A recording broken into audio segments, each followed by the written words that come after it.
From penicillin and anesthesia to saccharin, chance played a major role in some of the world's greatest inventions. One of them is wine. Nobody knows for sure, but an ancient Persian fable attributes the discovery of wine to a woman. She was a princess in Persepolis who had fallen out of favor with the king, and her shame was so overwhelming that she drank the juice of some spoiled table grapes to end her life. Her suicide attempt did not go as planned though. Instead, she awoke to find that all of her problems had vanished. She told the king about her discovery, and he was so taken with the fermented grape drink that he reinstated her in his court. Now, to begin with the scientific part, we will first see about the organism involved. The fermentation process is carried out by yeast, sometimes referred to as brewer's yeast or baker's yeast or Saccharomyces cerevisiae. It is a budding yeast that has both haploid and diploid forms and may reproduce both asexually and sexually.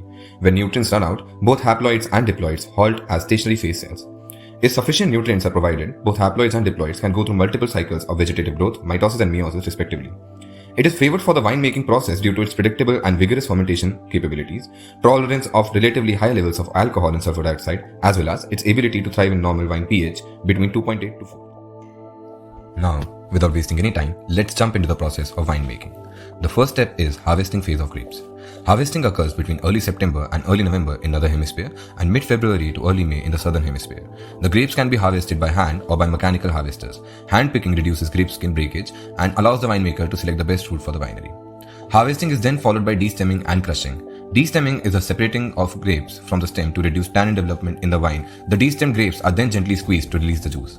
After crushing, the grapes are treated with SO2 gas. This treatment also inhibits the growth of unwanted microbes such as acetic acid producing bacteria, vile yeast and molds.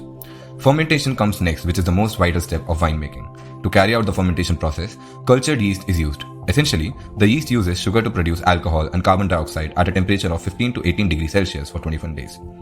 The alcohol content of wine is determined by its sugar content. In general, 16 to 19 grams of sugar per liter yields wine with a 1% alcohol by volume. As we can see in the graph during fermentation, the green line shows the concentration of nitrogen. The nitrogen plummets quickly as it isn't present in large quantity.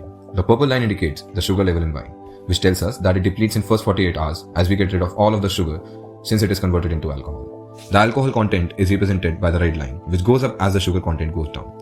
The light blue line gives us the information about yeast population, which spikes a little at the start and is stagnant after 24 hours. Meanwhile, dark blue line depicts the concentration of carbon dioxide, which also goes up and peaks around 40 hours and goes down really slowly.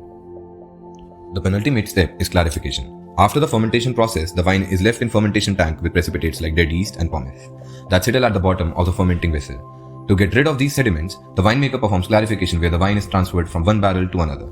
Different filters and fining agents like casein, skim milk, gelatin, and bentonite are used to clarify the wine. The last step is aging and bottling. Next, the winemaker can either bottle the wine immediately or age it to let the wine gain its natural flavors. The wine can be aged in any of the following: wine bottles, stainless steel tanks, or large oak barrels, which are the best and most commonly used since they enhance fruity flavor and aroma. To sum it all up, we can say that now you have tasteful knowledge of winemaking and the microorganism involved in making of this sparkling spirit. Thank you.